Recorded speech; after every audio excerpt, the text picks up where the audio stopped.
Bonjour et bienvenue sur le podcast 2 à moi, un podcast pour les futurs mariés qui souhaitent rendre leur cérémonie laïque inoubliable, émouvante et pleine de sens. Je suis Hélène, officiante de cérémonie laïque, décoratrice de mariage et fondatrice de l'agence de l'événement dans l'air. Avec 2 à moi, je vous propose à travers des conseils, des récits et des interviews de découvrir la cérémonie laïque sous un autre jour.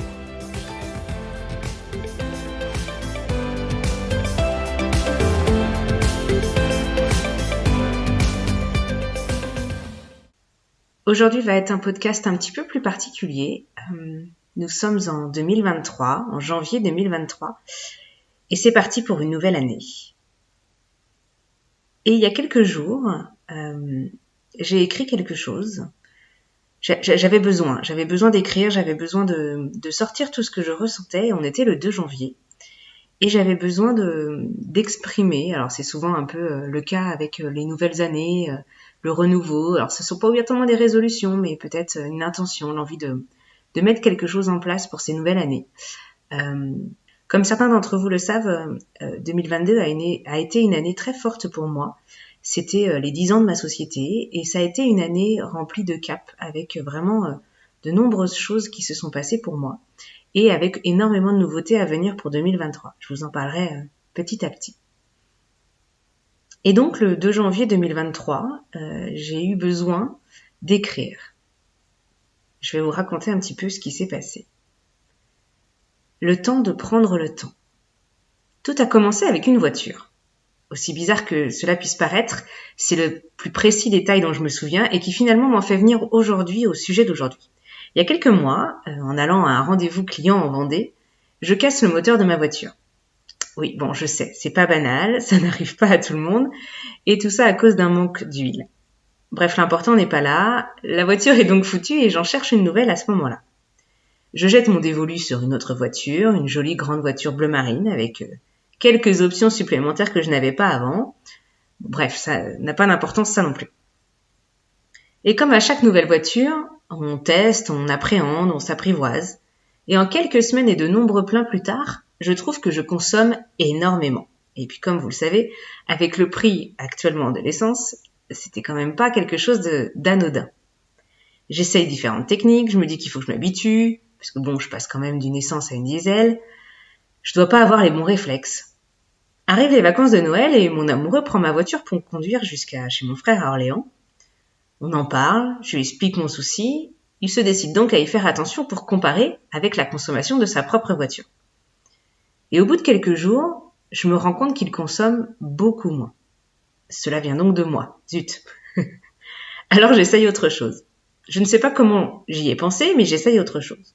Prendre mon temps. Anticiper, décélérer plus tôt, accélérer en douceur et avoir une conduite moins énergique. Et là, révélation, ça marche, je consomme moins. Bon, vous me direz quand même que cette histoire n'a rien à voir sur un podcast autour de la cérémonie laïque, que c'est un peu un détail, une anecdote, mais finalement ça va beaucoup plus loin que ça. Car si prendre ma voiture veut aussi dire prendre son temps avec elle, la laisser avoir son rythme et ne pas la forcer, cela veut dire aussi anticiper les trajets, prévoir plus de temps et y aller en douceur. Et si je prends encore plus de recul sur cette histoire, cela se transpose à tout mon quotidien. Alors vous allez me dire, faut peut-être pas non plus suranalyser et trouver des explications à tout, mais là, je trouvais que le lien était assez fort. Mais ce que je sais, c'est que l'année que je viens de passer a été incroyable. Comme je vous le disais au début, je l'ai même surnommée l'année des caps. Le cap des 10 ans, le cap du bilan, le cap du déménagement de mes bureaux, le cap de fêter ma progression, le cap de m'écouter, de m'aligner, de m'ancrer, le cap de m'accepter, de prendre conscience des gens qui m'entourent, de les sélectionner avec soin et de prendre soin d'eux et de moi. Le cap d'assumer mes émotions et de les partager. 2022 a vraiment été un vrai cap avec tout ça. J'ai l'impression d'avoir tellement grandi en une année que j'ai décidé que cette année 2023 serait donc l'année du temps. Du temps pour moi, du temps pour ma famille, mes amis. Prendre le temps, donner du temps au temps, chaque chose en son temps. Il y a plein de choses autour du temps. Du temps pour ma voiture aussi, du coup. Ces 15 derniers jours de 2022 ont été pour moi très intenses. J'ai eu l'impression d'être en apnée.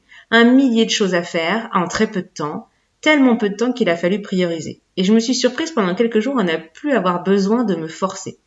Toutes les heures, je prenais ma respiration, Je fermais les yeux, je visualisais mes priorités et surtout l'ordre de mes priorités et la sélection de mes priorités. Je n'étais pas obligée de tout faire, grande révélation pour moi. De toute façon, tout ne passait pas dans le temps imparti. Et je devais parfois arrêter de repousser une des tâches car elle devenait de plus en plus prioritaire. Donc au bout d'un moment, ça s'en mêlait dans tous les sens. Et de réussir à faire ça, à prioriser très régulièrement et à de revoir mes priorités très régulièrement, ça m'a permis d'être ensuite plus sereine, même si tout n'avait pas été fait. Après, voilà, ça m'a permis de me rendre compte que je ne suis pas parfaite, malheureusement, que j'ai parfois culpabilisé de ne pas avoir fait ci ou pas avoir fait ce genre de choses, mais j'ai fait de mon mieux et c'est ça le plus important. Le parfait exemple, c'est ma journée du 3 janvier. Cette semaine-là, la semaine du 2 janvier, je déménage mon local. Ça fait partie des grandes nouvelles de 2023.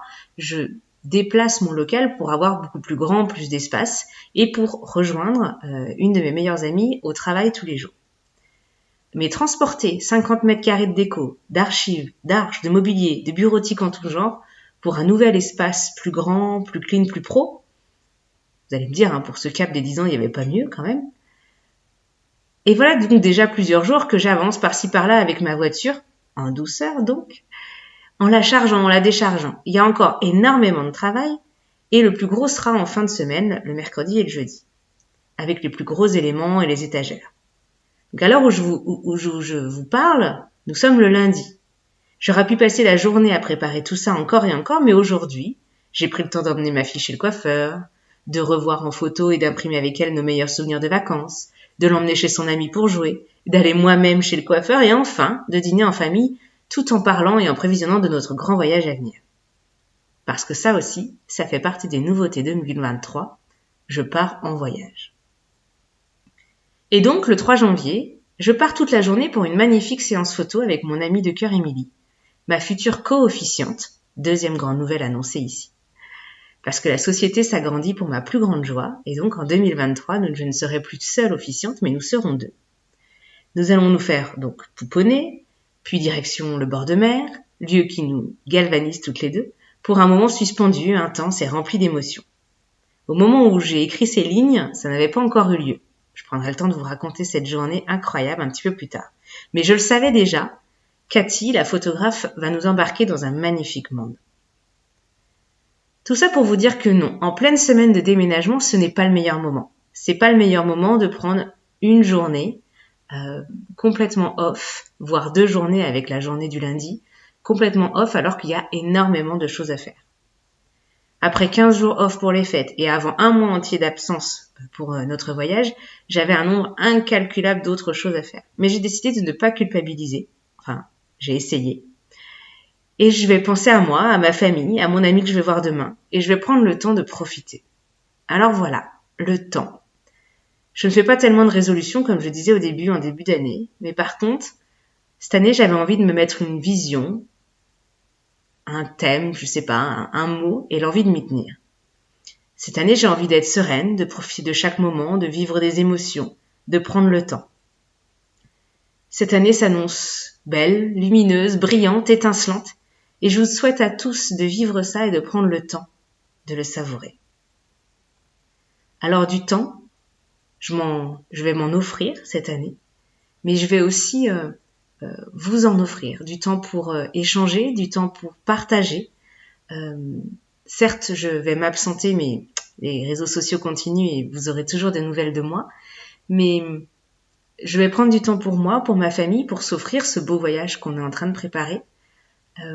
Mais comme je disais, je vais aussi prendre le temps pour vous. Donc tous nos rendez-vous, tous nos échanges, toutes les personnes que j'accompagne en cérémonie laïque, j'ai aussi travaillé tout cet accompagnement pour qu'eux aussi prennent le temps de se retourner sur eux, le temps de réfléchir, le temps de se poser des questions sur leur couple, sur leur histoire, sur leur aventure.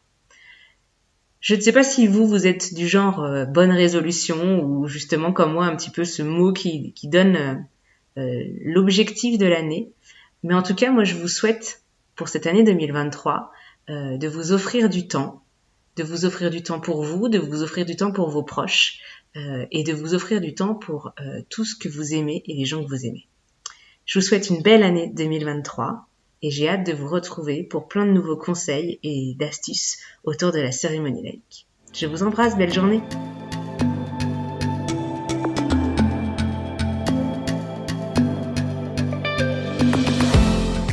Cet épisode est terminé. Bravo et merci d'avoir écouté jusqu'au bout.